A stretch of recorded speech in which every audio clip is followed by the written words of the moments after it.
What is up, guys? It's Monday, and you know what that means. It's now time for our bold review dito sa Monday Night Raw, only on Harriet. And today we are going to be taking a look at the latest BMX movie, Collector, starring Salome Salvi, Nico Loco, Aiko Garcia, and Candy Veloso. Yes, this is part of the content I'm pouring out after the BMX blackout na isinigawa ko last in the past last February 28, and Collector is the March 7th, originally released March 7th sa BMX platform. So if you want to know more about bold reviews, kindly like this video, subscribe to the channel, hit that bell icon for more of your bold review dito sa Monday Night Raw, only on Harriet. And yeah, we are going in Raw this time with Collector. And with the recent copiums, just about bearables, even a hard pass, Tokyo Nights, my god. That was just a trip. Para siyang trip lang sa Tokyo. We finally get a good movie from BMX. And this is really in time. Okay, so this is starring Nico Loco, our family-oriented BMX superstar. And he is co-starring with three voluptuous ladies, sina Salome Salvi, Candy Veloso, and Aiko Garcia. So, ito ay kwento ni Nico Loco dating these three girls. So, let's go with Dawn, played by Candy Veloso. So, ito ay isang funny segment. I think it's meant to be a funny segment kasi daming jokes na pinakita dito. It really shows yung capability ni Candy Veloso sa comedy, where she is not limited to the creativity ng, I don't know, wow mani. Okay? Yung sinabi niya, kamukha daw niya si Nunit Medved. That really hurts. That really stings. Kasi 90s kid ako. Kilala ko si Nunit Medved. Darna, di ba? She was the Darna of our time. Ayun. When it comes to, yung sa date setup na to, this is very frequent in this movie. Kasi, si Nico Loco, si Jesse, isa siyang collector. Anong collector? Yun ang tanong nyo. So, collector in a sense that he collects girls. And why does he collect girls? Ito yung makikita natin sa throughout this is the occurring plot ng pelikula na to. Okay? Now, when it comes to Candy Veloso's role, I think she nailed it. She nailed the perky attitude character. She might sound as like a dumbass for reasons, pero okay naman yung character niya dito. Ang maganda dito yung sex scene. So, I think this is for the first time na nakita ko nakipagtalik si Nico na he is eating someone's tits. And that's something new. Pero si Candy Veloso to, I know she is infamous, or I think she is known on allowing those such things. So I like the creativity freedom na binigay ng BMX dito sa pelikula to, and to their stars, and to Nico. And I saw the credits. This is actually House by Nico Loco's production company, where it's the owner and manager. So para ikaw rin nakikinabang sa sarili mong sarili mong company. Nice. Okay. Now I'm getting a little too ahead of myself here. Uh, After makipagtalik ni Nico kay Candy, the outcome wasn't really shown. We get into a flashback where we see Nico's supposed stepmother. I think siya yung stepmother sa dulo. Or parang ganun.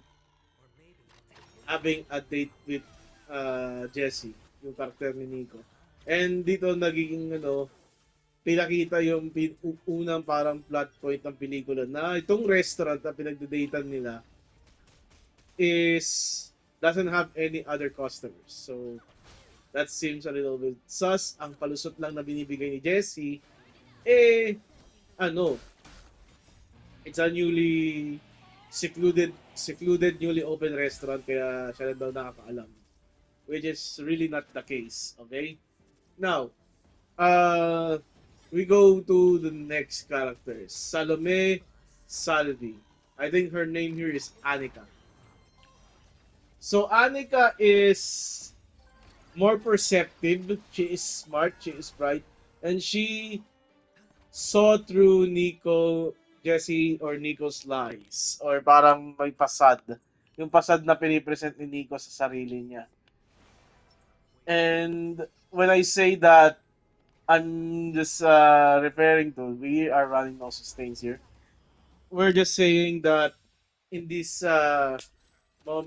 moment, parang na-see through ni Anika yung katauhan ni Nico. Which flabbergasted Nico kasi pumunta siya sa CR, naghilamos, and he had to keep his composure together. Fortunately,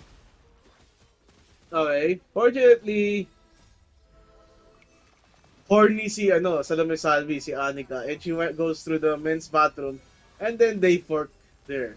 Okay. Something here is inuwi ni Nico itong si Anika. Inuwi ni Jesse itong si Anika papunta sa bahay nila. And Anika just got chloroformed by the head chef ng restaurant na pinagde-datean nila. Okay, so Anika actually pointed out some few things. She likes the cheesecake. So the cheesecake is merong anesthetic na nilalagay dito, yung timpla. And this is already flagged by Anika. She already tasted it. That's why parang hindi niya tinuloy. And number two, napansin niya rin na walang customer dun sa restaurant na pinagde-datean nila. Which is, para syempre weird, di ba? Wala nagde-date. Now, kinoroform itong si Anika, and then we get some flashback on what happened to Candy Veloso kay Don. So Don actually died. Okay? Don was actually one of Nico's first victims in this modus operandi na sasagawa ng head chef, which we find out that it is his stepfather. And Nico had to lie about their relationship para makakuha ng chicks. So, wala. Yun yung, it is what it is, di ba? Ang nakikita ko ditong conflict is ayaw ni Nico na parang slave siya ng kanyang tatay-tatayan, ng kanyang stepdad. He is being forced into this role. And we find out later. So, yeah, Candy Veloso, or rather Don, is dead. And unfortunately, she got dumped into the backyard. Okay? So, namatay na si Don. Ang isang dito is Salome or Anika was lived and she got tied up. And yung kangkangan nila ni Nico, this is Salome Salvi's best performance. Kasi, ang sasabihin ko, I think she got limited on the BMX platform, but at least here she got the freedom to do what she wants. We see her typical posing sa Trike Patrol dito sa pelikula na to. And it's nice talaga na nakikita mo yung karakter or Salvi doing her thing in a BMX. There are times na winace yung capability ni Miss Salvi sa Viva Max. Kasi like ahas, wala siyang ginagawa. Very, very limited yung kanyang mga role sa mga pelikula. And I think this is the first time I see at least Trike Patrol Salome doing her thing. We can argue dun sa sa isang pelikula ni Emil Sandoval sa ni Candy Veloso sa Tahong. So this is just Nico Loco with the Tahong cast, okay? You can argue with that cast, ang tawag doon, medyo okay naman yung performance sa Salome doon, but she is on a lesbo role. Lesbian siya doon eh. So, sabihin mo na, ano, ako ko ba? Yeah, we did it. When it comes, sabihin mo na, tawag doon, maganda yung role, it's girl to girl. It's not the typical Salome Salvi thing, you know. So here we get to see her own thing. Sakto 6,000. Which is something na I couldn't really possibly fathom in a BMX movie. So, enough about that. Punta tayo sa next in line, which is who is Aiko Garcia.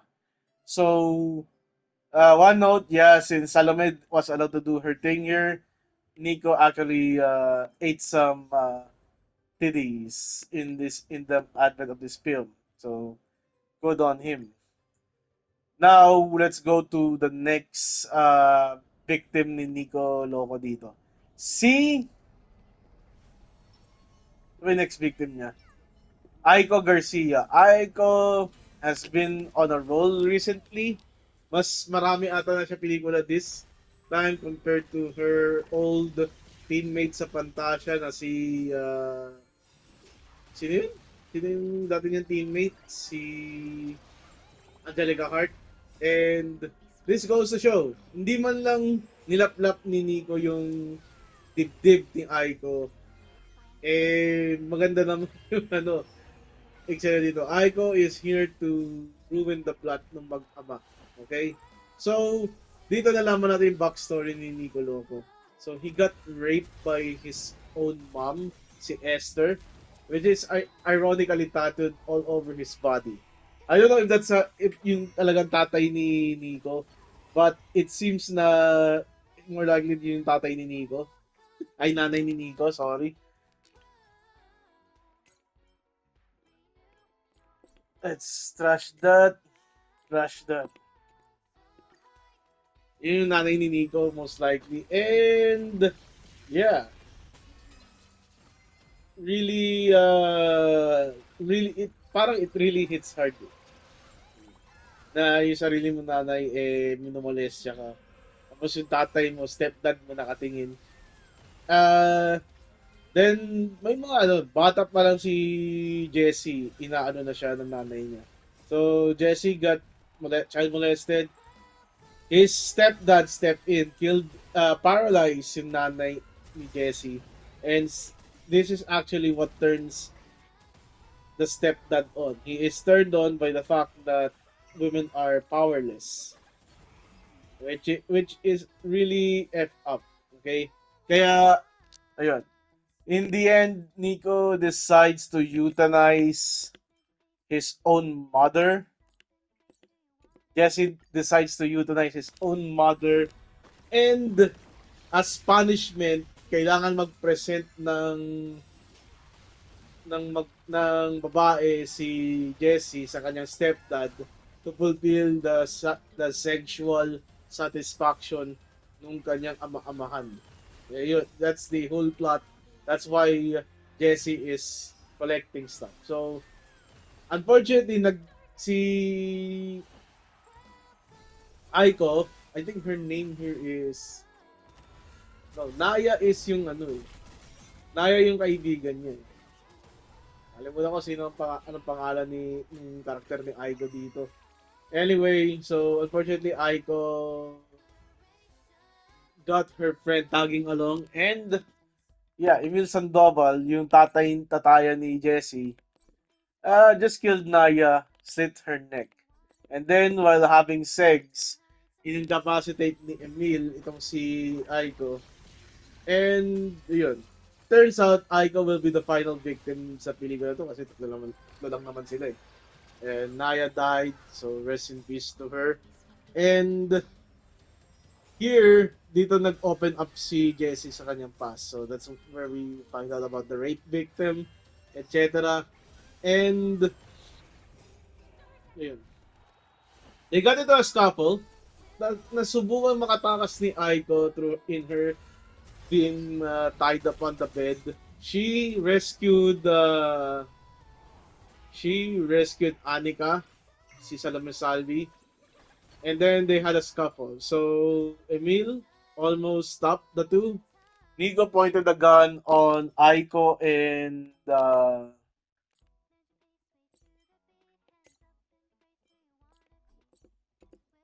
Nico pointed the gun on Aiko and I, Aiko and Anika. Sorry. And from there, moving forward, things got a little bit crazier kasi wala man palang bala yung baril. But I think Emil died when Jesse or Nico Locos character Jesse made his best Wilson Fisk impression at binasag niya yung muka ni Emil Sandoval.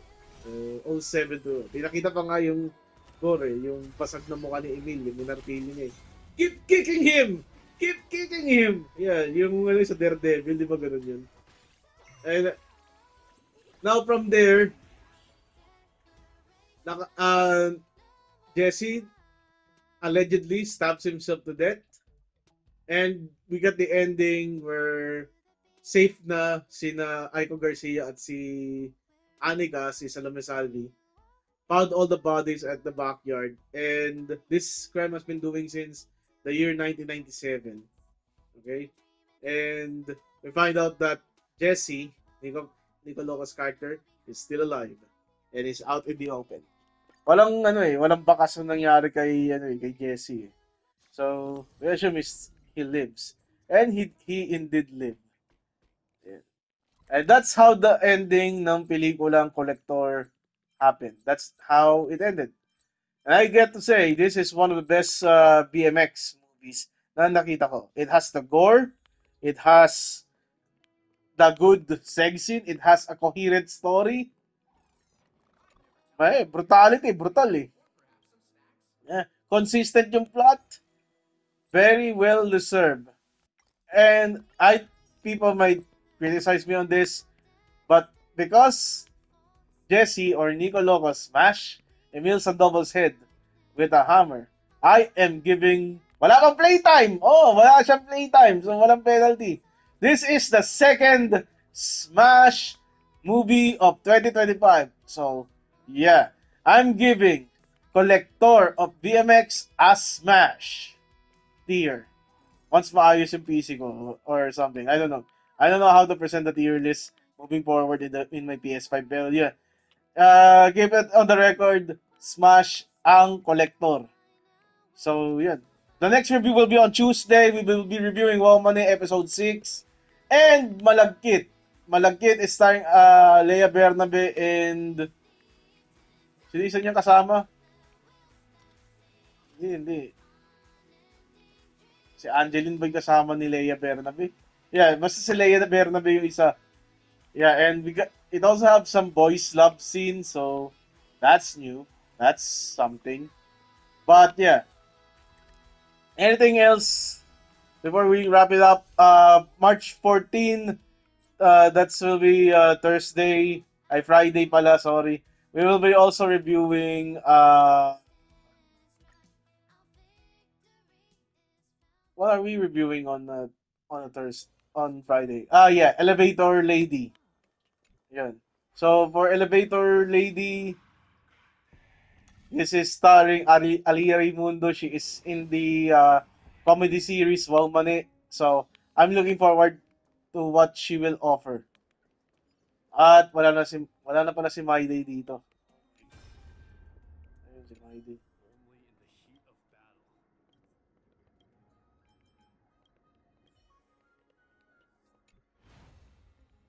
Yun pala, wala na si Mayday dito.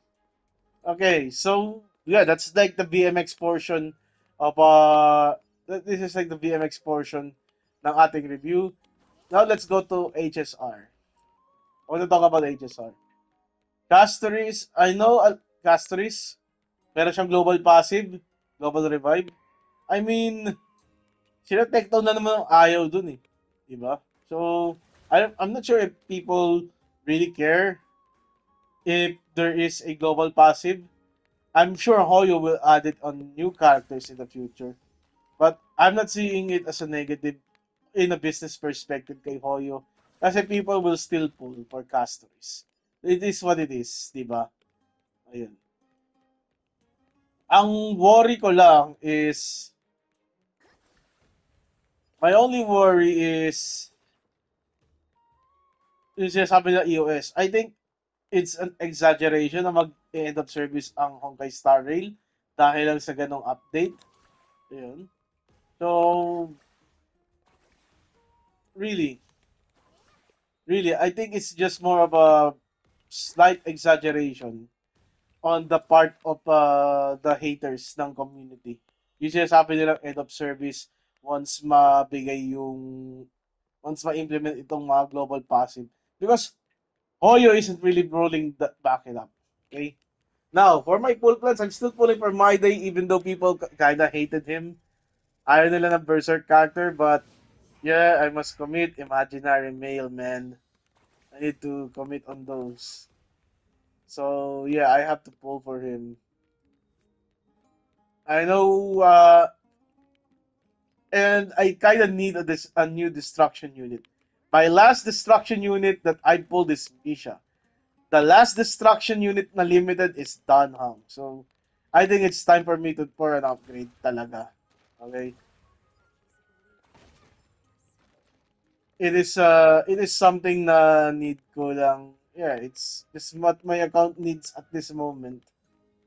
So if anything else, do hit me up. Also, by the way, I pulled for E1 Tribi. Ayan. E1 Tribi. Ayan, E1. And she is broken AF. This I don't know what Hoyo is thinking about this character. She's a DPS Harmony. Yeah. That's all. I think that's all for today. Thank you everyone. See you na lang sa Tuesday for the review of Wow Mani and Malagkit. Goodbye and good night. Bye.